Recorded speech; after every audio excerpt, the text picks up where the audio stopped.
ಇವತ್ತು ಅಧಿವೇಶನ ಆರಂಭ ಆಗ್ತಾ ಇದ್ದಂತೆ ಮತ್ತೆ ವಿಪಕ್ಷಗಳು ಸಚಿವ ನಾಗೇಂದ್ರ ಅವರ ರಾಜೀನಾಮೆಗೆ ಪಟ್ಟು ಹಿಡಿದಿದ್ದಾವೆ.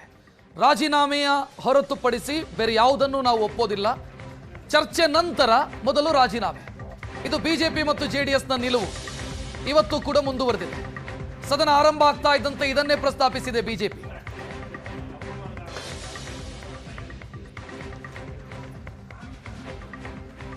ಕಾವೇರಿ ನೀರಿನ ಚರ್ಚೆಗೆ ಅವಕಾಶ ಕೊಡಿ ಅಂತ ಮಂಡ್ಯ ಎಂಎಲ್ಎ ಗಣಿಗ ರವಿಕುಮಾರ್ ಪ್ರಸ್ತಾಪ ಮಾಡಿದರು.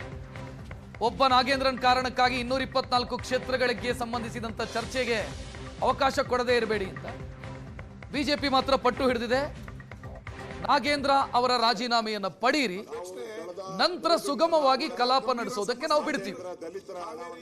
ಮೊದಲು ರಾಜೀನಾಮೆ, ನಂತರ ಚರ್ಚೆ. ಚರ್ಚೆ ಮಾಡ್ತಾ ಇದ್ದೀವಿ. 3 ದಿನದಿಂದನೂ ಕೂಡ 3 ದಿನ ಕೂಡ ನಾವು ಚರ್ಚೆ ಮಾಡ್ತಾ ಇದ್ದೀವಿ.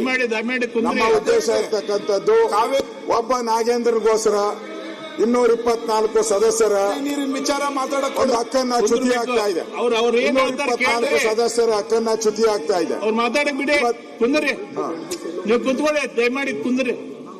ಸನ್ಮಾನ್ಯ ಅಧ್ಯಕ್ಷರೇ, ನಾವು ಇವತ್ತು 4ನೇ ದಿನ, ನಾವು 4ನೇ ದಿನನೂ ಕೂಡ ಧರಣಿಯನ್ನ ಮುಂದುವರಿಸಿದಿರಿ. ನಮ್ಮ ಕಾರಣ ಬಹಳ ಸಿಂಪಲ್. ಒಬ್ಬ ನಾಗೇಂದ್ರನ್ಗೋಸ್ಕರ 224 ಜನರ ಸದಸ್ಯರ ಹಕ್ಕನ್ನ ಚ್ಯುತಿ ಮಾಡಬೇಡಿ. ಒಬ್ಬ ನಾಗೇಂದ್ರನ್ಗೋಸ್ಕರ ಕೋಟ್ಯಾಂತರ ದಲಿತರ ಹಣ, ಅದು ಕೋಟ್ಯಾಂತರ ಜನಕ್ಕೆ ಸೇರ್ಬೇಕಾಗಿದೆ. ಅದು ಆ ಪೂರ್ತಿ ಹಣ 189 ಕೋಟಿ ಆ ದಲಿತರು ಕಳೆದ 4 ವರ್ಷದಿಂದ 5 ವರ್ಷದಿಂದ ಕಾಯ್ತಾ ಇದ್ದಾರೆ. ನಮ್ಗೆ ಮನೆ ಕಟ್ಟಕ್ಕೆ ದುಡ್ಡು ಬರುತ್ತೆ, ಲೋನ್ ಕೊಟ್ಟಕ್ಕೆ ಬರುತ್ತೆ, ಹಸು ತಗೊಳಕ್ ಬರುತ್ತೆ ಅಂತ ಕಾಯ್ತಾ ಇದ್ದಾರೆ. ಆದ್ರೆ ಹಣ ಹೋಗೇ ಇಲ್ಲ. ಇನ್ನು ರಿಕವರಿ ಮಾಡ್ತಾ ಇದ್ದೀರಿ, ಕಾರ್ಗಳು ರಿಕವರಿ ಮಾಡ್ತಾ ಇದ್ದೀರಿ, ಮನೆ ರಿಕವರಿ ಮಾಡ್ತಾ ಇದ್ದೀರಿ, ಚಿನ್ನ ಅಂತ ಹೇಳ್ತಾ ಇದ್ದಾರೆ. ಅಲ್ಲಲ್ಲ, ಅದನ್ನೇ ನಾವು ಕೇಳೋದು. ಅದಕ್ಕೆ ಅವ್ರು ಮಾತಾಡಿ, ಅವ್ರ ಚರ್ಚೆ ಉತ್ತರ ಕೊಡ್ಲಿ. ನಿಮ್ ಮಾತು ಕರೆಕ್ಟ್ ಇದೆ, ನಿಮ್ಮ ಮಾತು ಕರೆಕ್ಟ್ ಇದೆ. ಈ ಮಾತನ್ನ 2.5 ಗಂಟೆಗಳ ಕಾಲ ನಾನು ಇಲ್ಲೇ ಸದನದಲ್ಲೇ ಚರ್ಚೆ ಮಾಡ್ಬಿಟ್ಟಿದ್ದೀನಿ. ತಾವು ಅವಾಗ ಅಲ್ಲಿ ಕೂತಿದ್ರಿ, ಸ್ಪೀಕರ್ 2.5 ಚರ್ಚೆ ಮಾಡಿ ಎಲ್ಲಾ ದಾಖಲೆಗಳನ್ನು ಕೊಟ್ಬಿಟ್ಟಿದ್ದೀನಿ. ನೆನ್ನೆ ಪರಮೇಶ್ವರ್ ಬಹಳ ದೊಡ್ಡದಾಗಿ ಹೇಳಿದ್ರು, ಅವ್ರದ್ದು ಯಾವ್ದು ಕೇಸ್ ಇಲ್ಲ, ಅವ್ರದ್ದು ಬಹಳ ಕ್ಲೀನ್ ಚಿಟ್ ಅಂತ. ನನ್ನ ಹತ್ರ ಎಲ್ಲ ಲಿಸ್ಟ್ ಇದೆ ಅವರು ಮಾಡಿರುವಂತದ್ದು. 24 ಕೇಸ್ ಇದೆ ಅವ್ರ ಮೇಲೆ. 24 ಇದು ಸಿಬಿಐ ಚಾರ್ಜ್ ಶೀಟ್. 24 ಕೇಸ್ ಇದೆ. 24 ಕೇಸುನು ನೆನ್ನೆ ಅವರು ಸದನಕ್ಕೆ ತಪ್ಪುತ್ತರ ಕೊಟ್ಟರು. ಅಧ್ಯಕ್ಷರೇ, ನಿಮ್ಗೆ ಕೈ ಮುಗಿ ವಿನಂತಿ ಮಾಡ್ತೀನಿ, ಒಂದೇ ನಿಮಿಷ. ನಾನು ಒಬ್ಬ ರೆವಿನ್ಯೂ ಮಿನಿಸ್ಟರ್ ಆಗಿ ಅವರು ಸದನಕ್ಕೆ ತಪ್ಪು ಮಾಹಿತಿ ಕೊಡಬಾರ್ದಲ್ಲ, ತಪ್ಪು ಕೊಡಬಾರ್ದಲ್ಲ. ಹೆಂಗ್ ಹೇಳಿದ್ರು ಅವರು? ಅವ್ರ ಮೇಲೆ ಯಾವುದೇ ಚಾರ್ಜ್ ಶೀಟ್ ಇಲ್ಲ ಅಂತ ಹೇಳಿದ್ರಲ್ಲ. ನಾನು 24 ಚಾರ್ಜ್ ಶೀಟ್ ಇಲ್ಲೇ ಬಿಡುಗಡೆ ಮಾಡ್ತೀನಿ ನೋಡಿ. ಇಲ್ಲೇ ಬಿಡುಗಡೆ ಮಾಡಿದ್ದೀನಿ ನಾನು 24 ಚಾರ್ಜ್ ಶೀಟ್.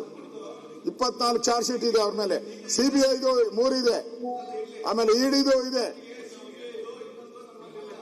ಲೋಕಾಯುಕ್ತದಿದೆ, ಲೋಕಾಯುಕ್ತ ಕೋರ್ಟ್ ಅಲ್ಲಿ ಇದೆ. ಮಾಹಿತಿ ಕೊಡಕ್ಕೆ ಬಿಡಿ. ಅಧ್ಯಕ್ಷರೇ, ಕ್ವಶನ್ ಏನಿದೆ ಅದನ್ನ ನಾವು ಕೇಳಿ. ನೀವು ಅದನ್ನ ಮಾಡಕ್ಕೆ ಅಲೋ ಮಾಡಕ್ಕೆ ಬಿಡ್ತಾ ಇಲ್ಲ. ನೀವು ಅದನ್ನ ಕೇಳಿಸ್ಕೊಳಕ್ಕೆ ತಯಾರಿಲ್ಲ. ಅಧ್ಯಕ್ಷರೇ, ನಾನು ಎಲ್ಲ ಮಾಹಿತಿ ಮೇಲೆ ನಿಮ್ಗೆ ಏನೇನಿದೆ ಅದನ್ನ ಕೊಡಿ. ಸನ್ಮಾನ್ಯ ಅಧ್ಯಕ್ಷರೇ, ಪರಮೇಶ್ವರ್ ಏನ್ ಸ್ಟೇಟ್ಮೆಂಟ್ ಮಾಡಿದ್ರು ಅದಕ್ಕೆ ಕ್ಲಾರಿಫಿಕೇಶನ್ ಕೊಡ್ತಾ ಇದ್ದೀನಿ ನಿಮ್ಗೆಲ್ಲ. ದಯವಿಟ್ಟು ಕೂತ್ಕೊಳ್ಳಿ. ಪರಮೇಶ್ವರ್ ಅವರು